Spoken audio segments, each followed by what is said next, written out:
Hi there, my name is As-Samat from assamatLessons.com, and today I have a very special lesson that actually I developed from a recent handout, a recent PDF that I did about how to learn scales on guitar. Now, a lot of people checked out the posts and shared it and left comments, and some asked questions. So I realized that this is probably a topic that a lot of people are curious about. So this video will explain the 5 steps that I mentioned in that PDF. It starts off with step 1, the scale. Step 2, intervals. Step 3, diatonic triads. Step 4, 7 chords. And step 5, motives. Now let's get started. Now with the scale, there are a lot of scales that you can learn on guitar. Some of the more common ones would be like A minor pentatonic. It's a common first scale that a lot of people learn, usually in the 5th position. Now, if you study classical guitar, one of the scales you probably learned was the 2-octave C major scale.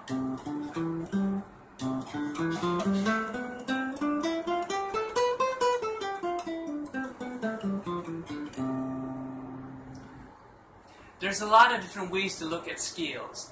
What I'm going to do is I'm going to actually take one scale, one common scale, this C major scale, and show you 4 different ways to look at the fingering. The first method is just to learn it in 1 octave. Now, let's say I was here in this position. One possible fingering would be,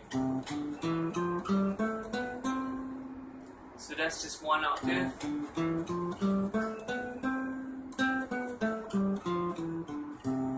Now, I could learn that same octave, that same range in a different position. For example, I could play the same fingering almost, but on the 6th string, just change in the string. Now this is a great way to learn a scale, is just learn it within 1 octave.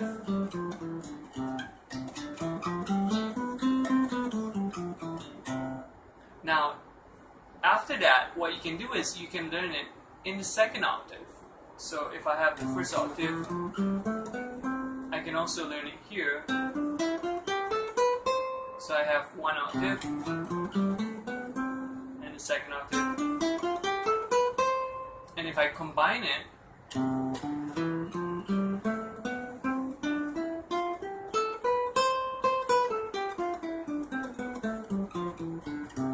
then you have the 2 octaves there.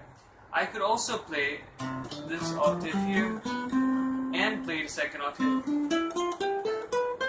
So I would get this fingering.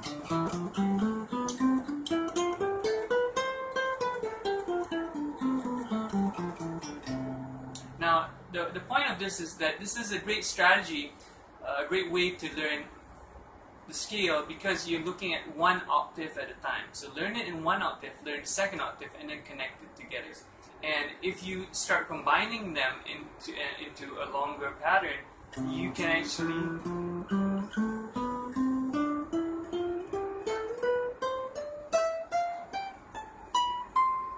actually play it all the way up to the 3 octaves, or the entire range of the instrument.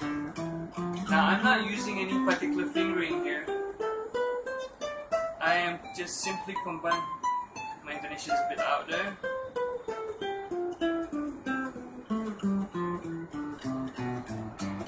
And I'm going to end back on the root. And at this point in step 1, you're basically just playing the scale up and down. It's just to get used to the sound. Now, you don't have to necessarily learn all of these things at once. You could just be learning 1 octave fingerings of the C major scale, just different places for it. And that's fine. You don't even have to learn it in all 12 keys yet. Just, this is just one way to start. So the second step that you can work on is to practice diatonic intervals for the scales. So let's say you have a C major scale. Now that would be playing the scale up and down. But a more interesting way to explore, to expand your knowledge of the scale, is to play them in diatonic thirds, where from C, I don't play D, I play instead E. So I'm skipping, and this is a diatonic third. So C to E, D to F, E to G, F, A, G, B, A, C, B, D, C, E, D, F, E, G, F, A, G, B, A, C, it'll sound like this. I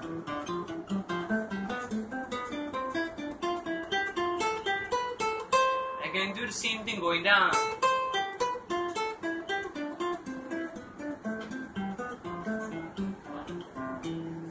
Then I can go with diatonic fourths. So instead of playing C to E, I go to C to E, F, C to F, then D, E, F, G, D to G. That's a fourth. E to A, F to B, augmented fourth, but still diatonic. G to C, A, D, B, E, C, F, G, G, E, A, F, E, G, C. And so this would sound like this.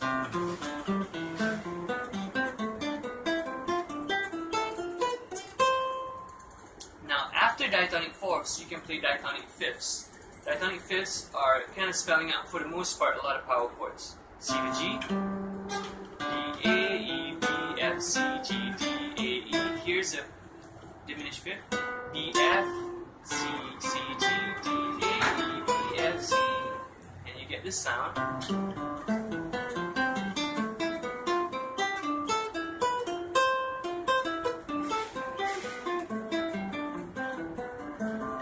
So you see that the sounds are very different than if I start playing the scale. Up and down. Thirds. Fourth. Fifth. Fourth. Thirds. So you get different kinds of sounds. And then after the fifths, you can also do diatonic six. So C, D, E, F, G, A. So C to A, B, B. Sounds like this.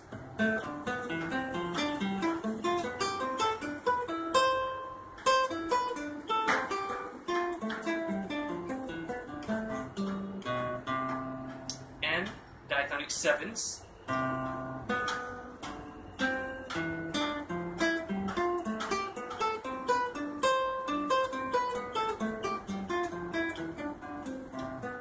Octaves.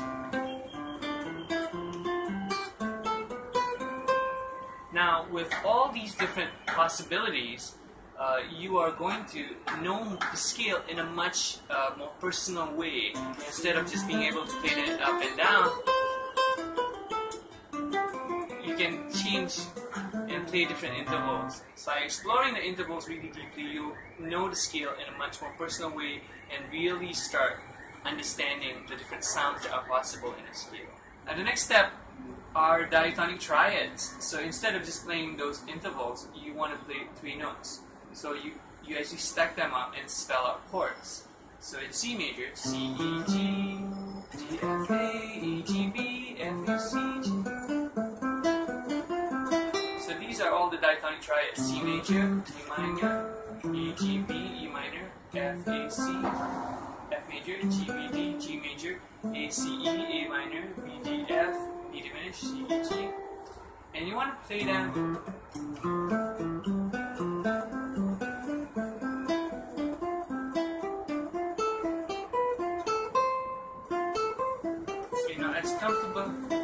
as comfortable as you can. And that opens up more different possibilities. Next up, step 4, you can learn diatonic 7 chords. So just now we stopped at the triads, so we can actually continue to C.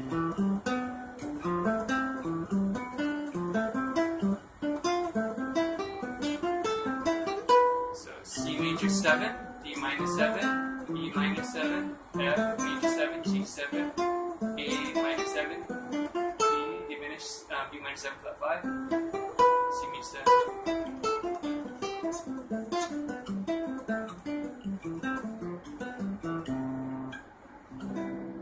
That's step 4. Now in step 5, motives. Now this is when you can really experiment with different things. I can choose any of these things in combination, the intervals, the triads, the diatonic 7 chords. So for example, I might choose the interval of a 6 and then go up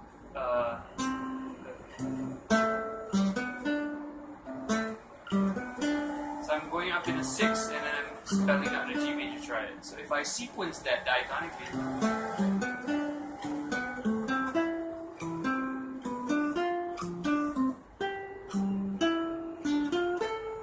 was there is C, A was the 6, and then G major. Then when I go to the next one, it would be B, B is the 6, and then A minor is the next triad. C, E, C, and E diminished, F, D, and C major.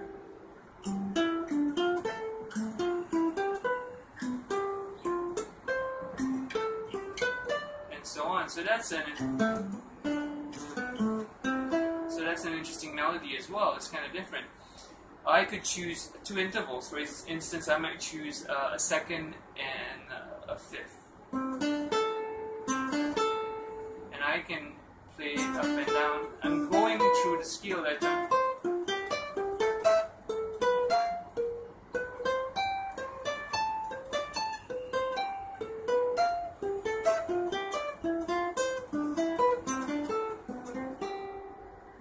And so these patterns now, these motifs now, expand my understanding of the scale instead of just playing them up and down. See how far removed that is from... It started there on C major scale, but it didn't necessarily just end there, you know.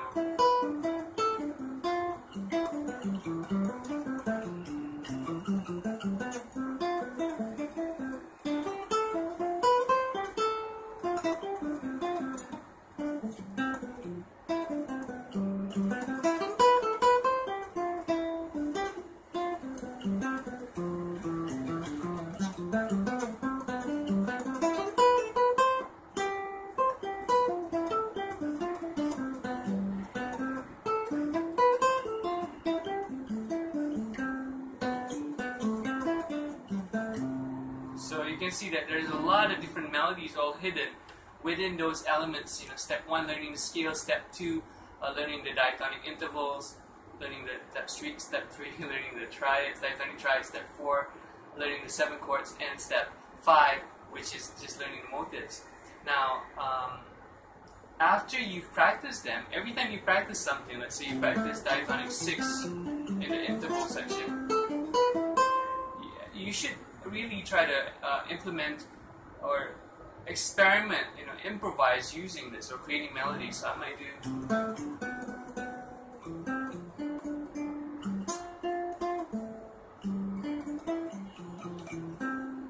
know, something like that. Or if I use force, I might create a line.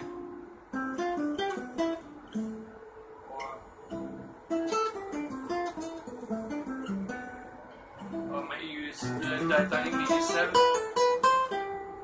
You know,